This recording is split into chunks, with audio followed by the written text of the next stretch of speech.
dalam Grab kan otomatis lainnya juga terangkat. Nah, ini yang dimaksud wa'tamiru bainakum bima'ruf. Jadikan kebaikan itu urusan bersama. Makanya andaikan negara itu sudah mengoptimalkan polisi, TNI untuk meringkus preman, oke, itu baik. Tapi ya lebih awet lagi kalau itu ditopang apa? Masyarakat. Karena yang nggak amanah terkucilkan, terus akhirnya Grabnya nggak laku, akhirnya dia dipecat, akhirnya kan yang maksiat hilang, yang kriminal hilang, yang ada hanya Grab-Grab yang baik. Begitu juga di dunia apapun. Itu yang dimaksud wa'tamiru bainakum bima'ruf. Jadikan kebaikan ini urusan apa? Bersama. Nah, karena kita baik, otomatis jadi teladan yang baik bagi anak kita, istri kita, tetangga kita. Dan karena kita baik, maka terhormat. Sehingga orang melihat Grab itu simpatik, respect, karena reputasinya baik. Nah, karena orang respect, tidak dicibir. Barokahnya tidak dicibir, tidak mangkel. Barokahnya tidak mangkel, tidak saling ejek, bahkan tidak saling bunuh. Coba kalau kita jelek, dicibir orang, kita dalam keadaan mabuk, tidak terkontrol, bunuh. Jadi efek dari maksiat itu begitu buruknya. Sehingga penelitian itu mengatakan kebanyakan kecelakaan ya pemicu utamanya rata-rata ya nyupir dalam keadaan mabuk. Beberapa nyuwun sewu kasus-kasus kriminal rata-rata ya dipicu oleh hal-hal seperti itu. Makanya meskipun di luar saya tolong hindari narkoba, hindari hal-hal yang maksiat supaya pekerjaan Anda ini barokah.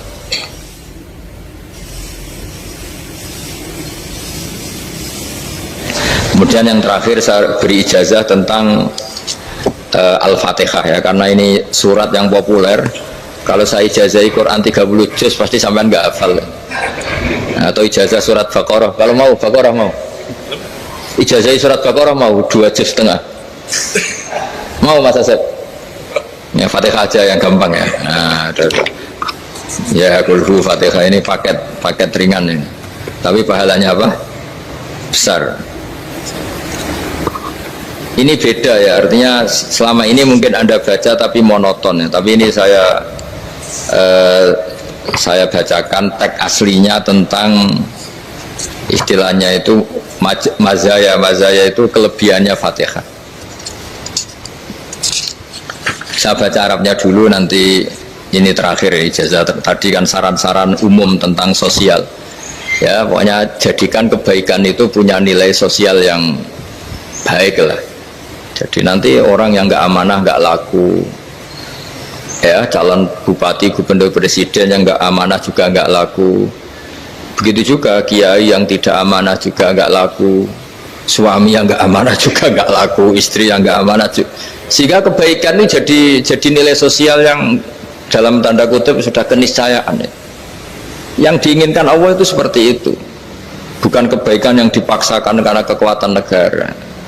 Maksudnya kalau bisa kebaikan itu tidak usah dipaksakan. Memang satu apa ya, sudah satu kebutuhan. Kayak cerita-cerita di negara maju itu, bahkan apapun jatuh itu nggak ada yang ngambil apa itu. Makanya gambarannya Mekah Madinah kan gitu kan, barang jatuh nggak ada yang berani apa ngambil, itu saking sudah jadi sistem. Sehingga banyak negara di Eropa itu yang sampai nggak punya tentara, nggak punya polisi karena kebaikan sudah. Nah kita kan masih capek, polisinya aja capek, apalagi masyarakatnya, karena ya apa ya, kebaikan itu belum jadi nilai apa bersama. Nah kita selain ditopang negara, ada polisi, ada tentara, itu kita usahakan kebaikan itu jadi nilai apa bersama. Ya, tadi wa'tamiru bainakum bima'ruf. Dan kita punya reputasi yang bagus dalam bab ini. Saya masih ingat kecil saya itu yang jilbaban hanya keluarga kiai. Sekarang rata-rata masyarakat itu jilbaban. Dulu yang sekolah SMP, SMA itu jilbaban kadang dulu malah dilarang ya, harus sama seperti itu seragamnya. Sekarang sudah boleh dan nyaman. Lama-lama yang dapat simpatik ya yang pakai pakaian model tertutup seperti itu. Lama-lama gamane cara wong golek mantu ya golek yang seperti itu daripada yang blodor. Lama-lama jadi nilai bersama. Ya ingin saya seperti itulah. Di terminal juga sama. Orang mau makan cari warung yang kelihatan ada ayat kursinya, pakai jilbab, atau paling tidak dia nggak mungkin lah nyuguhkan yang tiren atau yang haram. Akan ada garansi sosial, ada apa? Ada garansi apa? Sosial dengan penampilan yang soleh itu kan Masa iya nyuguhkan oplosan babi gitu misalnya itu. Jadi nilai sosial itu harus ya tadi harus benar-benar jadi nilai sehingga negara biar gak capek-capek. Polisi juga gak capek kan karena tugasnya corong Jawa mau ngawat-ngawati tok tapi tidak perlu tegang karena kebaikan bisa jadi nilai apa bersama. Ya, ingat-ingat ya ayatnya tadi wa tamiru bainakum bima'ruf. Jadi kebaikan itu harus jadi nilai bersama. Iktimar itu menjadi urusan bersama. Makanya kalau kita rapat besar disebut apa? Muktamar. Muktamar itu urusan bersama. Ya tadi imamnya sholat juga menopang Gojek karena nggak lama-lama nopang Grab, nopang Kernet, nopang penjaga Indomaret, penjaga bensin, pom bensin. Nah dia hanya punya waktu 5 menit terus imamnya baca Baqarah kan. Iya imamnya mursyid, mungkin dia tambah lama tambah dapat aplaus dari muhibbinnya, tapi makmumnya dia tambah lama tambah dapat penghormatan dari pecintanya, tapi kitanya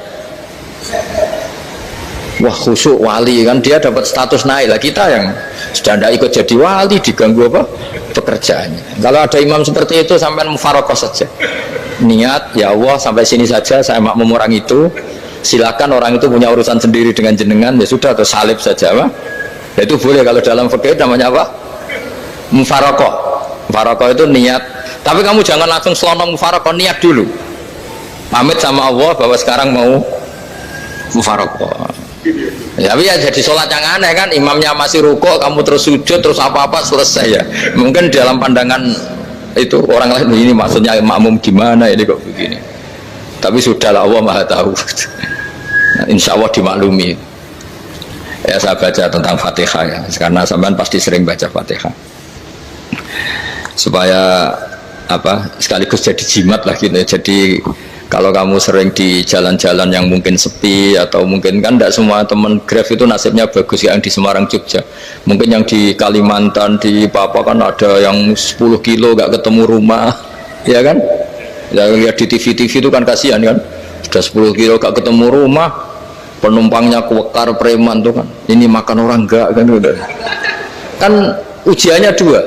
Kalau penumpangnya cantik itu ya kecoba syahwat, kalau preman takut, jadi orang itu selalu ujian itu. Sing sedengan itu kan jarang orang itu. Jadi kalau penumpangnya perempuan cantik ujiannya itu syahwat, kalau preman ujiannya ketakutan. Kalau orang yang lemah bau uang ujiannya kamu ingin garong. Jadi hidup itu memang semuanya ujian. Liyabluwakum ayyukum ahsanu amala. Makanya saya sering ditanya oleh teman-teman, Gus, nah ujiannya kenal wong wedok elek piye? Sama, kenal wong ayu ujiannya syahwat, kenal wong elek ujiannya ngenyek, itu sama-sama dosa. Syahwat ya dosa, ngenyek juga dosa. Welek keriting untuk metu ya dosa ngomong gitu. Kadang-kadang orang berpikir enak kancanan wong elek gak dosa. Kata siapa kancanan wong elek itu ya dosa karena bawaannya ngenyek. Ngenyek itu menyepelekan itu. Makanya saya itu ya nggak mau berteman sampean. Nanti kan bawaannya ngenyek atau seneng ya tidak tahu. Ya sudah ada takdir saja, kalau ketemu ya tak ulang ngaji gitu. Tapi ini ngaji terakhir, setelah ini ngaji biasa aja, tidak usah resmi gini. Ngaji kok resmi aneh. Pokoknya nanti suatu saat kalau pandemi sudah berlalu saya akan ngaji Rebona, ini ngaji. Ini ngaji yang kurang bagus karena ngatur kiai kurang berkah ini. Nanti tapi ya lumayan lah masih mau ngaji. Ngaji kok tanggal ini jam ini. Sekarang suatu saat kamu tak panggil, Mas Wahyu datang ke sini jam ini tidak mesti bisa. Mungkin pas ada acara apa, oh, maaf ke sini pas ngecek pas apa.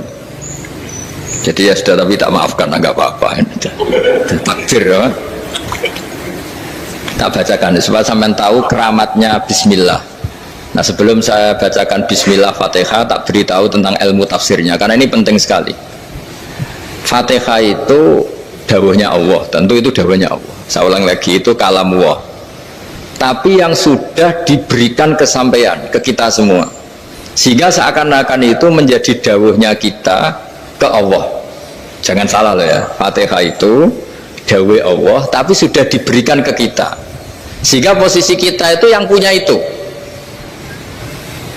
Nah kenapa ini perlu dijelaskan? Karena nanti ada kalimat iyyaka na'budu wa iyyaka nasta'in. Kalau itu masih kalam Allah, berarti Allah ngomong ke kamu, ngendikan ke kamu, kepadamu aku menyembah. Masa Allah menyembah kamu? Nah, sehingga ilmu tafsir itu menyelesaikan itu dulu ya. Saya ulang lagi ya, sebelum sampean sering baca Fatihah, aku yakin ya sering baca. Tapi barokahnya tidak paham itu tidak pernah janggal.